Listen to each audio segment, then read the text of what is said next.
महान ईश्वर परमेश्वर के पवित्र नाम को महिमा और आदर मिले। आज भी हमें अपनी उपस्थिति में परमेश्वर ने जमा किया। परमेश्वर के तमाम भलाइयों को जो हमारे जीवन में अभी तक प्रभु ने दी है स्मरण करते हैं। और आप सभी मसीह में प्रियजनों को मसीही वंदना। जय मसीह की। हमारे परमेश्वर महान हैं, अति महान है, अति करुणामय है। हमारे पापों के अनुसार परमेश्वर ने हमसे बर्ताव नहीं किया है। जैसे एक पिता अपने पुत्र पर तरस खाता है, वैसे परमेश्वर हम पर तरस खाते हुए यहां तक ले आया है। इसलिए परमेश्वर को महिमा मिले, परमेश्वर की स्तुति और प्रशंसा हो। परमेश्वर की वचन की ओर हमारे ध्यान को ले जाते हैं। आज हमारे सामने ज्यादा समय नहीं है, तो शीघ्र हम प्रभु के वचन में प्रवेश करेंगे। आपको याद होंगे, हम लोग प्रकाशित वाक्य 19 अध्याय मनन कर रहे हैं। 19 अध्याय में पिछले दिनों में उसकी 7 से लेकर 10 तक की आयतों को मनन की, जहां हम परमेश्वर की मेमना अर्थात यीशु मसीह की विवाह के बारे में पढ़े हैं।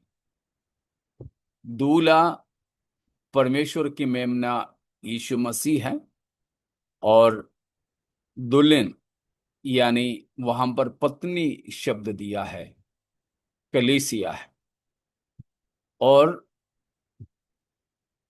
3 प्रकार के और लोग हैं या झुंड है जो आमंत्रित लोग हैं, जिनको धन्य करके कहा है।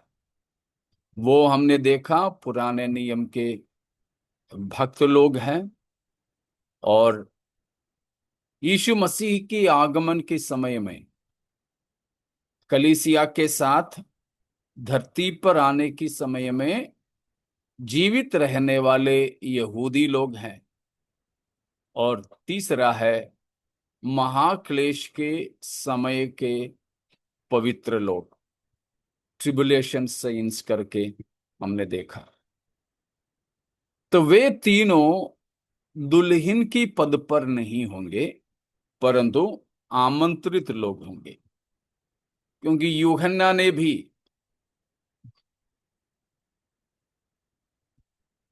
सुसमाचार में, यूहन्ना बपतिस्मा दाता ने यूहन्ना की सुसमाचार के अंदर अपने आप को दूल्हे का मित्र करार दिया है, दूल्हे का दोस्त या मित्र करके कहा है। कहा कि वो यूहन्ना कौन है करके यहूदी धर्मगुरु लोग पूछ रहे थे। तब उनसे ये उठा करके भी पूछा, क्या तू दूल्हा है, मसीह है? तो उन्होंने साफ मना किया। देखिए यूहन्ना 3 अध्याय उसकी 29 या फिर उसकी आ 27 से पढ़ लीजिएगा, 27, 28 और 29।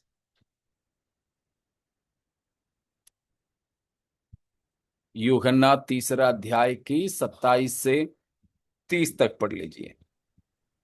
यूहन्ना ने उत्तर दिया, जब तक मनुष्य को स्वर्ग से न दिया जाए तब तक वह कुछ नहीं पा सकता। तुम तो आप ही मेरे गवाह हो कि मैंने कहा, मैं मसीह नहीं परंतु उसके आगे भेजा गया हूँ। जिसकी दुल्हन है वही दूल्हा है, परंतु दूल्हे का मित्र जो खड़ा हुआ उसकी सुनता है, दूल्हे के शब्द से बहुत हर्षित होता है। अब मेरा यह हर्ष पूरा हुआ है। अवश्य है कि मैं अवश्य है कि वह बढ़े और मैं घटूं। Praise God.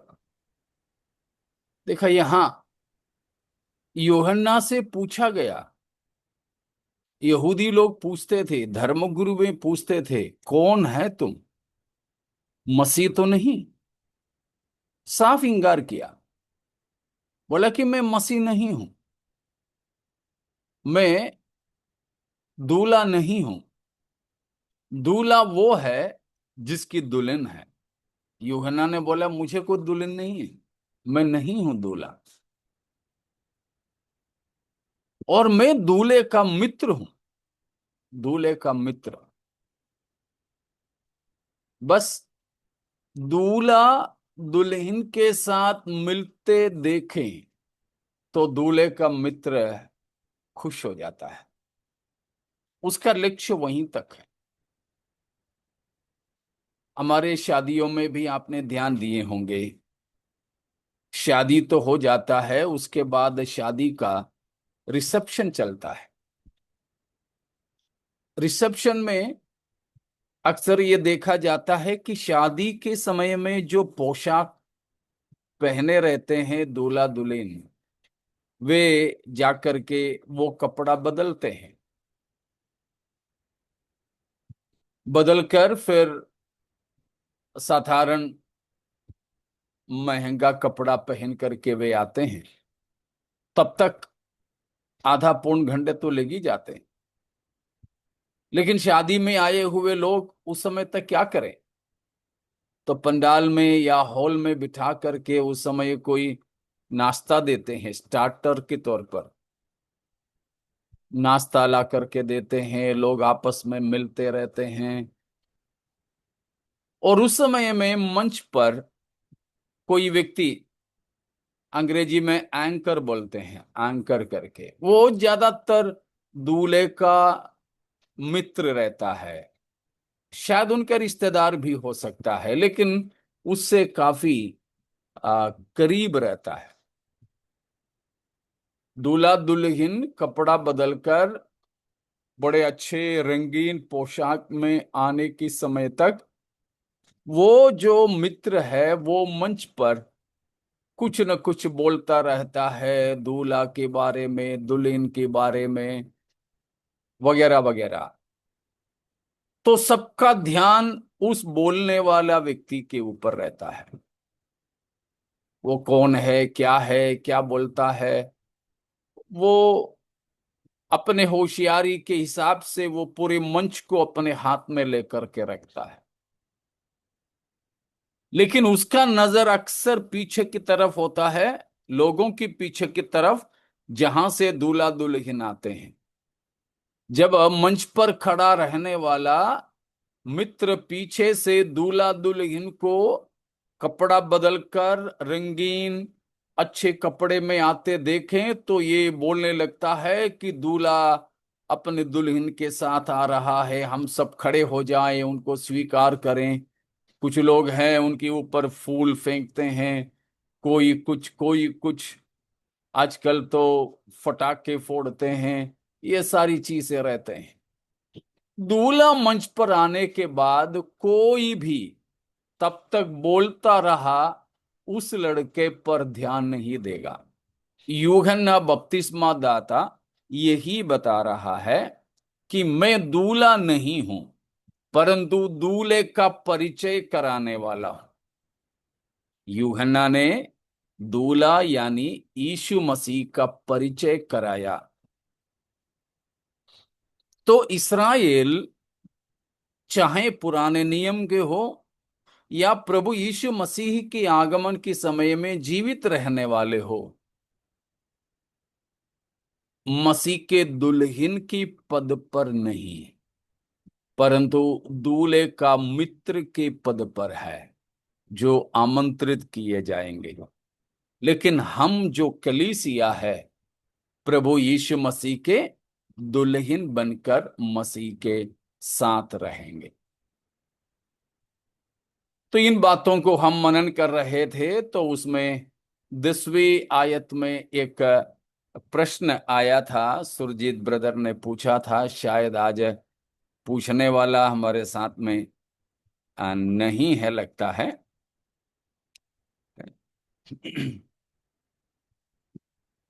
सुरजीत ब्रदर नहीं है ना? नहीं पास्टर अंकल। हाँ ठीक है, फिर भी रिकॉर्डिंग सुनने के लिए बोल देना। पिछले हफ्ता सवाल किया था कि 10वें आयत की आखिरी वचन को, आखिरी उसको पढ़ लीजिए।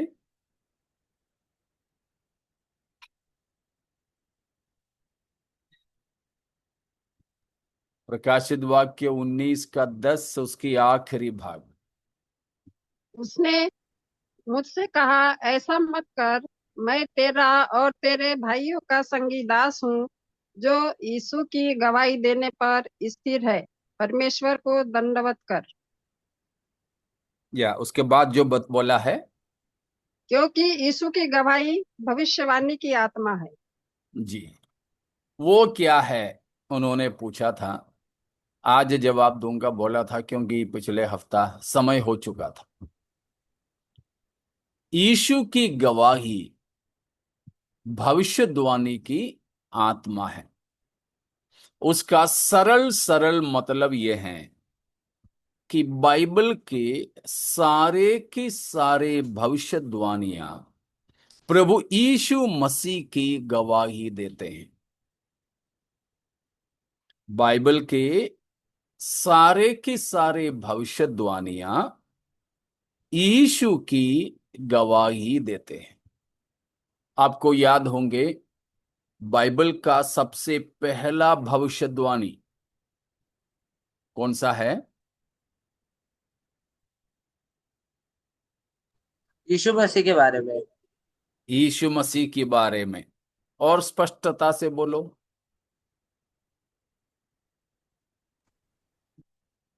स्त्री का संतान ना, वही ना। हाँ, स्त्री का संतान। उत्पत्ति 3 का 15 में जो बताया है, यीशु मसीह के बारे में है।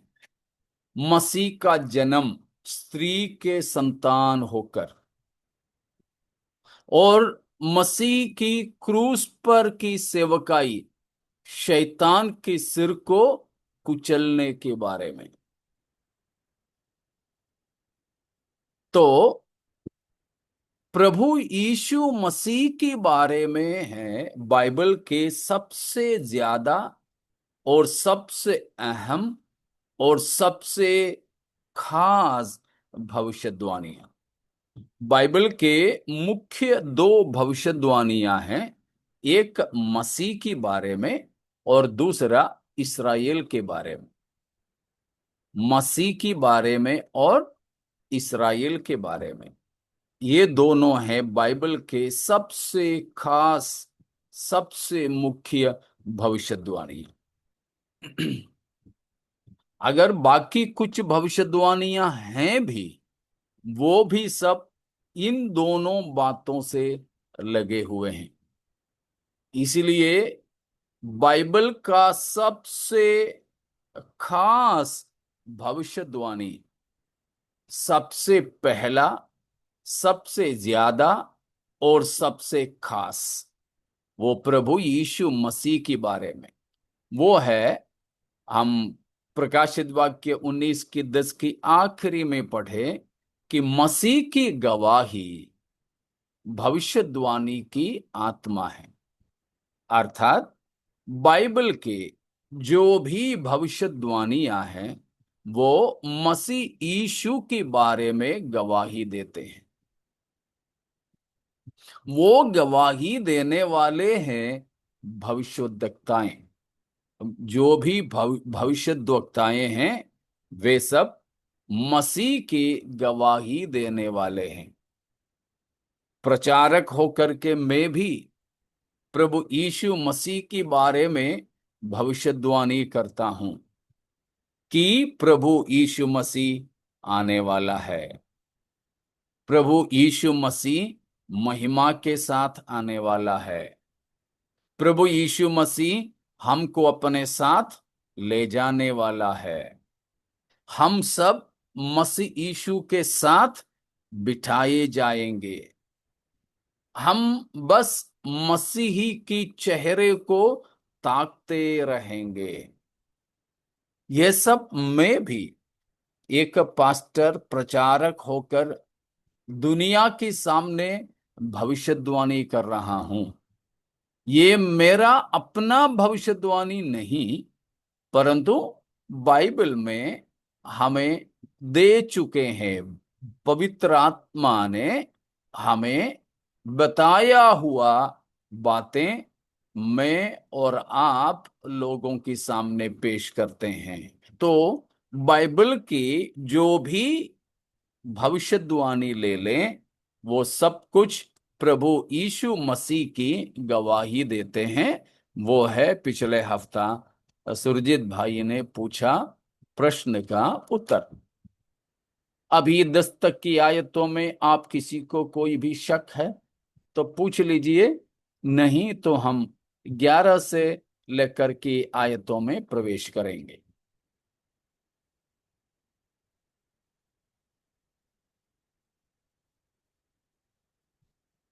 कोई प्रश्न नहीं तो ठीक है, हम 11 से लेकर के आयतों में जाएंगे। अभी प्रकाशित वाक्य 19, 11 से 16 तक की आयत है अभी हमारे मनन का विषय। ठीक है, रेवलेशन 19, 11 to 16 ये है the glorious coming of the Lord Jesus Christ, the glorious second coming of Jesus Christ to this earth। इस धरती पर हमारे प्रभु यीशु मसीह का महिमामय आगमन। प्रभु यीशु का इस धरती पर महिमामय आगमन, वो है इस हिस्से में हम जो देखते हैं प्रकाशित वाक्य 19 की 11 से लेकर 16 तक की आयतों में। सारी सृष्टि की उम्मीद है, सारी सृष्टि की उम्मीद। रोमियो 8 अध्याय उसका 19 और 20 को पढ़ लीजिए। रोमियो 8 का 19-20। क्योंकि सृष्टि अपनी इच्छा से नहीं, पर अधीन करने वाले की ओर से व्यर्थता के अधीन इस आशा से की गई कि सृष्टि भी आप ही विनाश के दासत्व से छुटकारा पाकर परमेश्वर की संतानों की महिमा की स्वतंत्रता प्राप्त करेगी। Praise God. उसकी 18 भी पढ़ लीजिए। क्योंकि मैं समझता हूँ कि इस समय के दुख और क्लेश उस महिमा के सामने जो हम पर प्रकट होने वाली है कुछ भी नहीं है। हमें महिमा मिलने के लिए है, यह हम पर बताया है। हम महिमा पाने वाले हैं।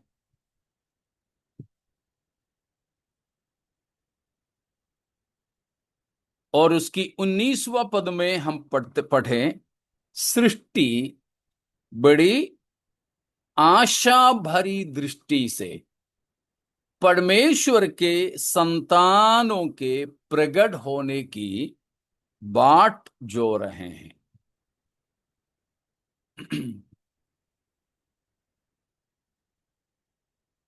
19वां पद शायद आपने पढ़ा नहीं था ना। सृष्टि बड़ी आशा भरी दृष्टि से परमेश्वर की संतानों के प्रकट होने की बाट जो रही है।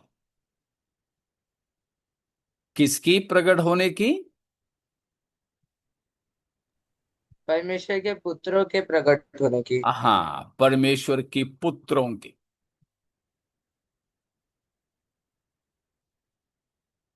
परमेश्वर के पुत्र कैसे प्रकट होंगे? 18वें पद में पढ़ें, महिमा के साथ। कुलुसियों 3:4 भी पढ़िए। कुलुसियों 3:4।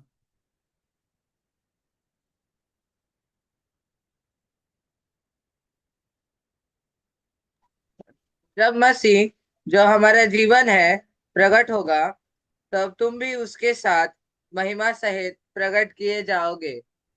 जब मसीह जो हमारे जीवन है प्रकट होगा, तब हम भी मसीह के साथ कैसे? महिमा सहित। महिमा सहित प्रकट होंगे। इसी बात को पौलुस ने रोमियो 8:19 में बताया कि सारी ये बात किसको भी मालूम है? परमेश्वर की पुत्र या परमेश्वर की संतान। कौन है परमेश्वर के पुत्र? हम लोग। हम लोग। वहां एक वचन में नहीं बताया है, वो ध्यान देना। रोमियो 8:19 में परमेश्वर की पुत्र करके एक वचन में नहीं बताया, पुत्रों करके बहुवचन में बताया। अगर पुत्र करके एक वचन में होता तो वो कौन था? यीशु मसीह। यीशु मसीह। यीशु मसीह। लेकिन ये पुत्रों करके बताया तो वो हम लोग हैं, पवित्र लोग। तो सारी सृष्टि को ये मालूम है, शैतान सहित, दुष्ट आत्माएं सहित सारी सृष्टि को ये पता है कि हम परमेश्वर के पुत्र लोग, परमेश्वर की संतानें यीशु मसीह के साथ महिमा में प्रकट होंगे।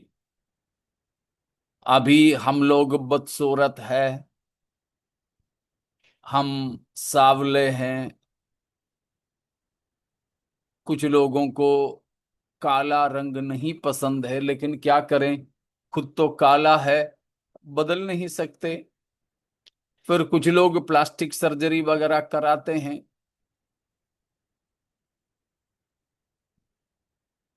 किसी को अपना नाक नहीं पसंद है, दांत नहीं पसंद है, चेहरा नहीं पसंद है, चमड़ा नहीं पसंद है, आवाज किसी किसी को नहीं पसंद है। इन सब के लिए ऑपरेशन कराते रहते हैं लोग। कुछ लोग ऑपरेशन कराते कराते बहुत बीमार पड़ के मर जाते हैं।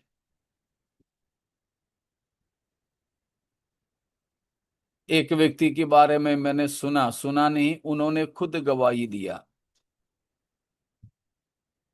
कि वो काला रंग का है, और किसी ने उनको बोला कि डोव करके एक साबुन आपने देखा होगा, वो एक विदेशी साबुन है, हमारे यहाँ जो मिलता है वो उतना अच्छा नहीं है, लेकिन वो एक इंटरनेशनल ब्रांड है, अंतरराष्ट्रीय चीज है। किसी ने बोला कि उस साबुन से नहाओगे तो विदेशियों की जैसे गोरे हो जाओगे। उनने खुद बताया कि मैंने भी सोचा सच होगा, पूरे 10 साल तक लगातार उस साबुन से नहाया, लेकिन बोला बिल्कुल भी उनका रंग नहीं बदला। तो अभी हम सांवले, बदसूरत, ऐसा वैसा है, कमजोर, बीमार, लेकिन एक दिन आ रहा है कि हम लोग महिमा को प्राप्त करेंगे, हमारे ये शरीर बदल जाएगी, हम महिमा को प्राप्त करेंगे। कौन सी महिमा पाएंगे हम? किस महिमा प्राप्त करेंगे हम?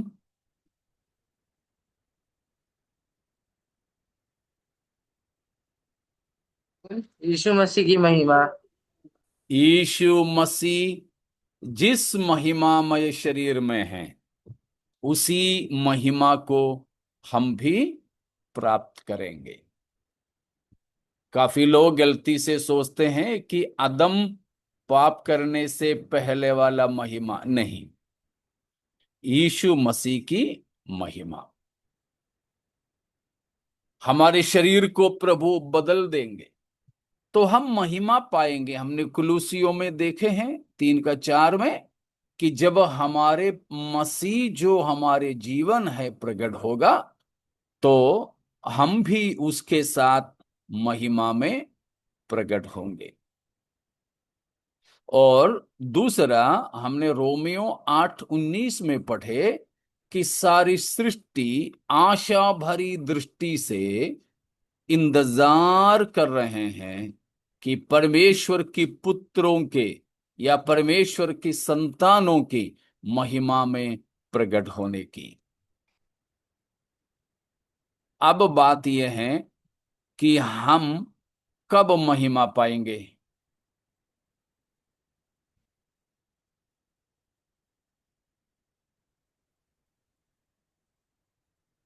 हम कब महिमा पाएंगे? पुनरुत्थान के बाद में। हाँ जी, पुनरुत्थान के बाद। हमारे पुनरुत्थान कब होगा? यीशु मसीह आएंगे लेने के लिए जब प्रभु यीशु मसीह हमें लेने आएंगे। आएगा तब। फिलिपियों 3:20 और 21 को पढ़िए। फिलिपियों 3:20 और 21।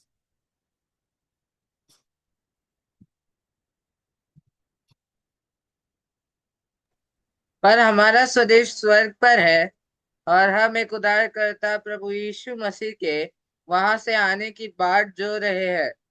वह अपनी शक्ति के उस प्रभाव के अनुसार, जिसके द्वारा वह सब वस्तुओं को अपने वश में कर सकता है, हमारी दीनहीन देह का रूप बदलकर अपनी महिमा की देह के अनुकूल बना देगा। देखा, हमारा स्वदेश स्वर्ग पर है। वहां से हमारे प्रभु यीशु उद्धारकर्ता होकर आने के हम बाट जो रहे हैं। जो रहे हैं हम मसीह की आगमन की बाट जोते हो। यस, हाँ। हाँ हाँ। प्रभु की आगमन की आशा है हमारे अंदर ना। Praise God. तो हम बाट जो रहे हैं, तो प्रभु स्वर्ग से उद्धार करता होकर आएगा। किसकी उद्धार के लिए है? किसकी उद्धार के लिए? परमेश्वर के पुत्रों के। परमेश्वर के पुत्रों के। या दूसरे एक ही शब्दों में बोलूं, हम फिलिपियों में वापस आएंगे, लेकिन अभी आप चलिए इब्रानियों 9:28 में। इब्रानियों 9:28 में किसकी उद्धार के लिए मसीह आने वाला है वहां पर है। वैसे ही मसीह भी बहुतों के पापों को उठा लेने के लिए एक बार बलिदान हुआ, और जो लोग उसकी बाट जोते हैं उनके उद्धार के लिए दूसरी बार बिना पाप उठाए हुए दिखाई देगा। हालेलुया। फिलिपियों 3:20 में जो अपने हम मसीह के बाट जोते हैं पढ़ा। यहां इब्रानियों 9:28 में बताया, जो उसकी बाट जोते हैं उनके उद्धार के लिए हमारे प्रभु प्रकट होगा। तब क्या होगा? फिलिपियों 3:21 में बताया कि यीशु मसीह उद्धार करता होकर स्वर्ग से अपने बाट जोने वालों के उद्धार के लिए आएगा। तब प्रभु क्या करेगा या तब क्या होगा? फिलिपियों 3:21 में हम पढ़े, तब मसीह अपने शक्ति के प्रभाव के अनुसार हमारे दीनहीन देह की रूप बदलकर अपने महिमामय रूप के अनुकूल बना देगा। आप ये सारी वचन मिला पा रहे हो ना?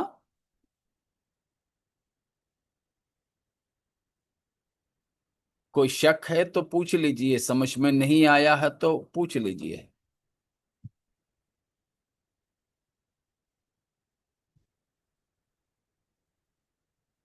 कोई सवाल नहीं, सबको समझ में आ रहा ना? समझ में आ रहा है बस ये। ठीक है। तो हमने देखा कि हमारे प्रभु प्रकट होगा,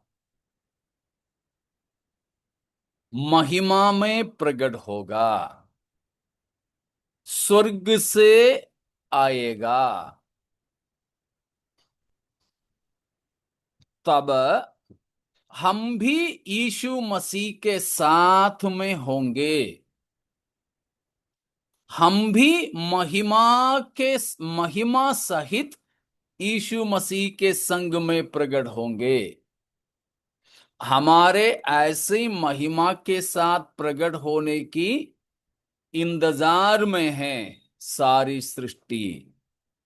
उसकी बाट जो रही है सारी सृष्टि। अभी तक हमने रोमियो 8 की 19 में से, फिलिपियों 3 की 20-21 में से, कुलूसियों 3 की 4 और इब्रानियों 9 की 28, इन वचनों से पढ़े हुए रीति में हमारे यीशु मसीह धरती पर प्रकट हो रहा है। प्रकाशित वाक्य 19 की 11 से 16 तक की आयतों में। उसे पहले हमको लेने के लिए केवल बादलों तक ही आया था मतलब आएगा, भविष्य में होने वाला है। बादलों तक ही अपनी बारात लेकर के आएंगे, हमको लेकर जाएंगे। 7 साल हम प्रभु के साथ रहेंगे। कहाँ रहेंगे प्रभु के साथ हम 7 साल? इसी पृथ्वी पर। 7 साल कहाँ रहेंगे? यीशु मसीह आकर बादलों पर आकर हमको ले जाने के बाद स्वर्ग में उसके साथ। स्वर्ग में। स्वर्ग में। हाँ, स्वर्ग में, जहां यीशु मसीह हमारे लिए जगह तैयार करने गया है, वहां उसको प्रभु यीशु ने यूहन्ना 14 का 3 में बताया कि मेरे पिता के घर में। तो पिता परमेश्वर के घर में हमारे लिए मसीह ने तैयार किया हुआ घर में, महल में हम 7 साल रहेंगे। वो 7 साल होगा धरती पर झूठा मसीह का राज्य चलता। वो 7 साल एक ही समय में धरती पर झूठा मसीह की और स्वर्ग में पिता के घर में हम और मसीह के साथ हमारा प्रतिफल विभाजन होगा। उस समय हमारे न्याय होगा, जो दूसरा कुरिन्थियों 5 का 10 में बताया। मसीह के न्यायासन के सामने हमारे न्याय होगा, वो प्रतिफल बांटने के लिए। तो स्वर्ग में हमारा प्रतिफल की बंटवारा हो रहा होगा वो 7 साल। उसी 7 साल पृथ्वी पे झूठा मसीह का राज होगा, यानी ट्रिबुलेशन, महाक्लेश। वो 7 साल जैसे खत्म होगा, वैसे ही हमारे प्रभु यीशु मसीह हम सारे पवित्र लोगों के साथ स्वर्ग से उतर आएंगे। वो उतराने का तस्वीर है, हम यहां पर 11वां आयत से लेकर के पढ़ते हैं। तो हम लोग वहां पर चलेंगे। पूरा विवरण के लिए हमारे पास फिलहाल समय नहीं, लेकिन 10 मिनट में कुछ बातों को देख करके हम समाप्त करेंगे। उसका 14वीं वचन को पढ़िए, अभी 14वीं वचन, 19 की 14। स्वर्ग की सेना श्वेत घोड़ों पर सवार और श्वेत और शुद्ध मलमल पहने हुए उसके पीछे पीछे है। अभी तक हमने देखे थे कि परमेश्वर के पवित्र लोग भी प्रभु यीशु मसीह के साथ साथ महिमा में प्रकट होंगे। उसी बात है यहां 19 की 14वीं वचन में प्रकाशित वाक्य में बताया। प्रभु यीशु मसीह स्वर्ग से धरती पर उतर आएंगे। उस समय मसीह अकेला नहीं होगा।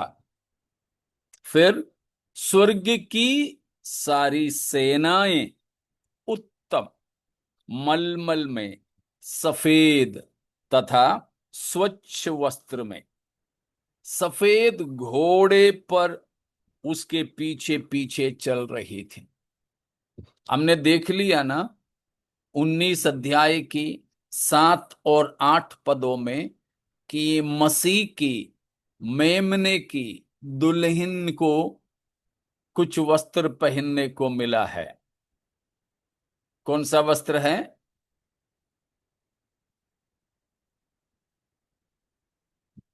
धार्मिकता का वस्त्र। शुद्ध और चमकदार महीन मलमल। हाँ, जो स्वच्छ सफेद मलमल का वस्त्र, वही वस्त्र पहन करके अब स्वर्ग की सेना यीशु के पीछे पीछे है। तो मसीह के साथ साथ में आने वाले ये सेना कौन है?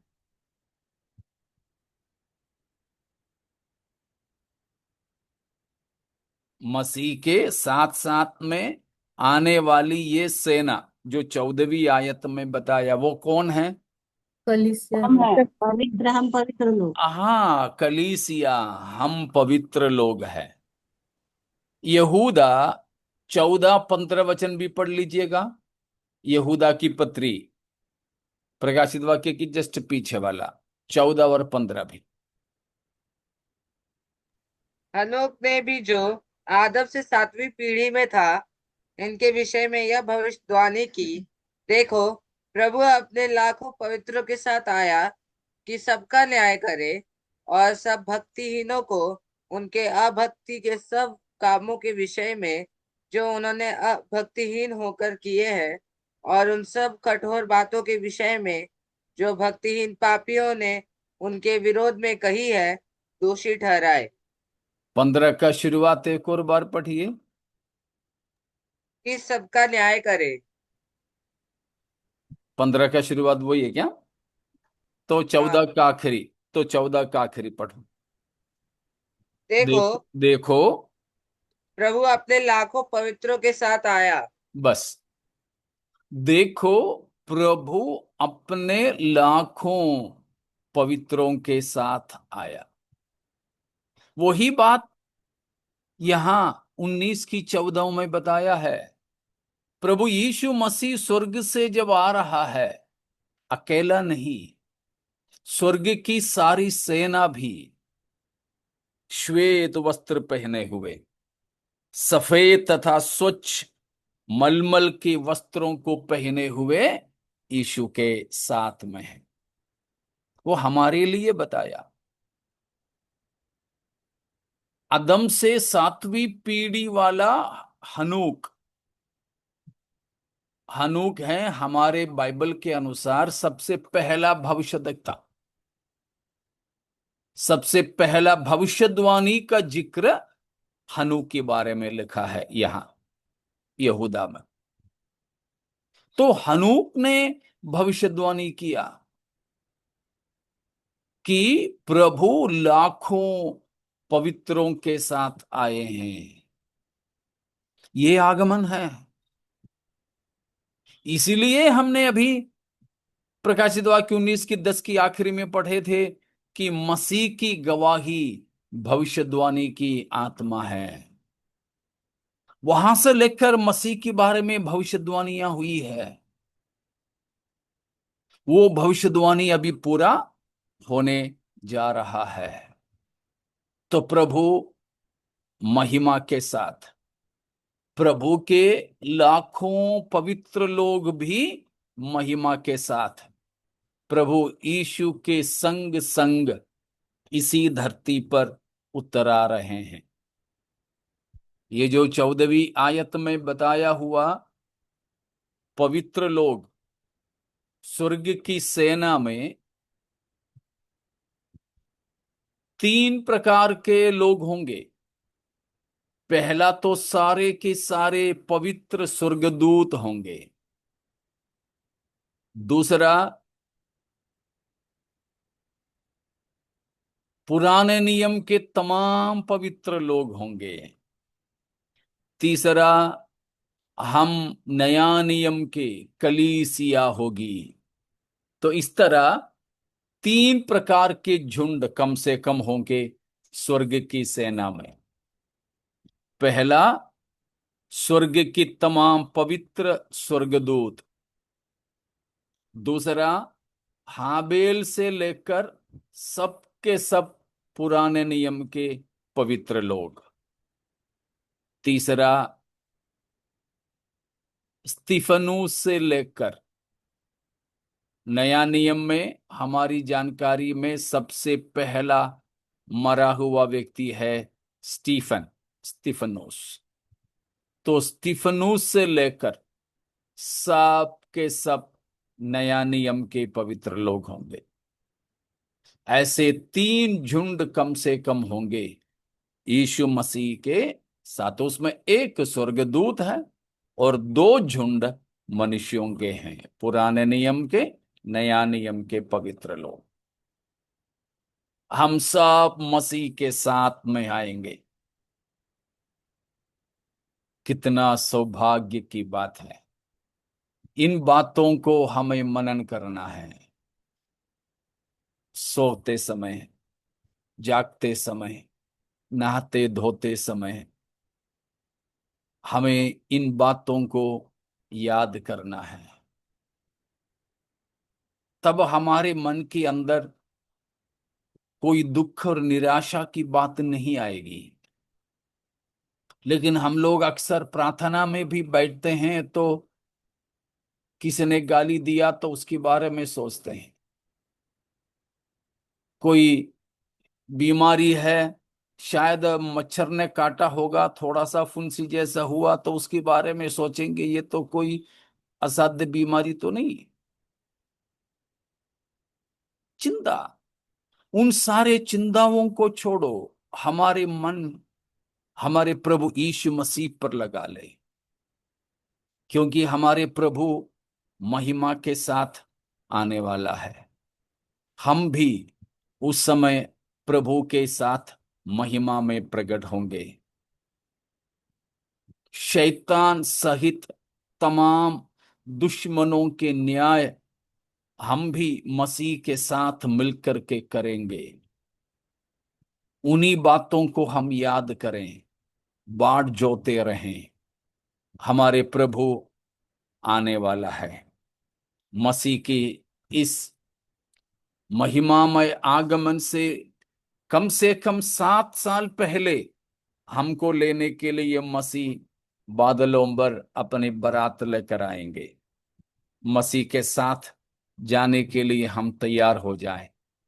प्रभु यीशु के संग संग हम रहें, महिमा में प्रकट हो। सारी सृष्टि परमेश्वर के पुत्रों के प्रकट होने के बाद जो रहे हैं, तो कलीसिया हम परमेश्वर की पुत्र की प्रकट होने की बाट जोते रहे। आइए हम उसके लिए समर्पित करें। हमें सुनने वालों में से कोई भी ऐसा भी है जिन्होंने अभी तक यीशु को प्रभु जान के अंगीकार नहीं किया, यह समय है आप यीशु को प्रभु जानकर अंगीकार करें।